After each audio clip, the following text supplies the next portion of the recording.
Once again welcome to आसान NCERT math. प्रश्नावली 3.1 कर रहे हैं और इसका चौथा क्वेश्चन आज करेंगे। बिना देरी के साथ स्टार्ट करते हैं। निम्न रैखिक समीकरणों के युग्म में कौन से युग्म संगत अथवा असंगत हैं? यदि संगत हैं तो उनके ग्राफीय विधि से हल ज्ञात कीजिए। अब संगत और असंगत तो हमने पहले भी किए हैं। अगर संगत आता है तो फिर हमने ग्राफीय विधि से इसके हल निकालने हैं। तो देखिए ये दो हमारे समीकरण हैं, पहला और दूसरा। A1 की वैल्यू यहाँ से निकालते हैं हम, कुछ नहीं है तो 1।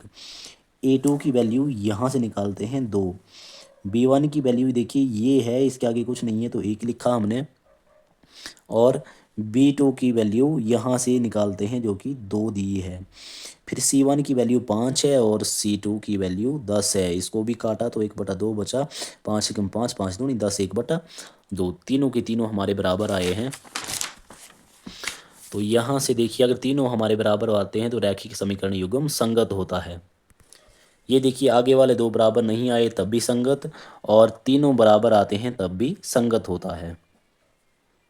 अब क्योंकि संगत आया है तो हमें ग्राफीय विधि से हल भी ज्ञात करने हैं। तो ये दो समीकरण फिर से लिख लेते हैं। समीकरण 1 से करते हैं तो देखिए ये दो हल निकालेंगे इसके। एक वैल्यू हम खुद मान लेंगे। देखिए तो मैंने x की मान ली 0। अब मैं x की वैल्यू पहले समीकरण में x की जगह 0 भरूंगा। x की जगह 0 भरा तो y बराबर 5 आया। अब y की वैल्यू में 0 मान लेता हूँ तो y की 0 मान ली, तो इसी समीकरण में y की जगह भर दो 0। ये देखिए y की जगह 0 भरा तो x बराबर आ गया 5। तो देखिए x की जगह लिख दिया मैंने 5। अब समीकरण 2 से भी ऐसे ही दो हल निकालेंगे। समीकरण 2 मैंने लिख लिया, x की जगह भर दिया 2। हम कोई भी वैल्यू भर सकते हैं, लेकिन पॉइंट में आंसर ना आए तो हमें कैलकुलेशन आसान होती है। पॉइंट में आ गई तो भी आंसर आ जाता है, लेकिन कैलकुलेशन थोड़ी सी टफ होती है। तो देखिए मैंने x की जगह भर दिया 2। अब देखिए यहाँ पर x की जगह 2 भर दिया, बाकी समीकरण ऐसे ही लिख दिया। 2 दूनी 4, क्योंकि ब्रैकेट का अर्थ गुणा होता है। 2 दूनी 4 प्लस 2y बराबर 10। तो ये हो गया 4 प्लस का है, दूसरी तरफ माइनस का हो गया, और ये माइनस करके आ गया 6। अब 2 और y आपस में गुणा है तो ये इधर आके 2 हो गया भाग। तो 2 एकम 2, 2 3 6, तो y की वैल्यू आ गई 3। अब क्या करता हूँ मैं, इस y की जगह 2 मान लेता हूँ, और अब मैंने इसी समीकरण में y की जगह 2 भर देना है। तो देखिए यहाँ पर मैंने y की जगह भर दिया 2। अब 2 भर दिया तो 2x बराबर है 2 दूनी 4 बराबर है 10। अब ये 4 प्लस का है, दूसरी तरफ माइनस का हो गया, और ये बच गया 6।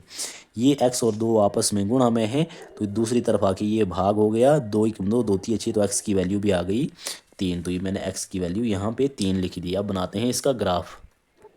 देखिए ग्राफ हमारा इस तरह से बना है, x 0 और y का 5, ये बिंदु x का 0 और y का 5, फिर y का 0 और x का 5, ये बिंदु है।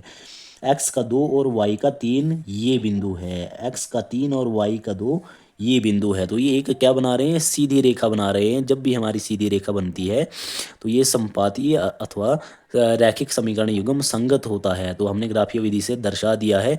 जब भी हमारे पास एक सीधी रेखा आती है तो इसके अपरिमित रूप से अनेक हल होंगे। तो यही हमारा क्या है, आंसर है, और हमने सॉल्व कर दिया। इसका सेकंड पार्ट, क्वेश्चन नंबर 4 का सेकंड पार्ट अगली वीडियो में करेंगे।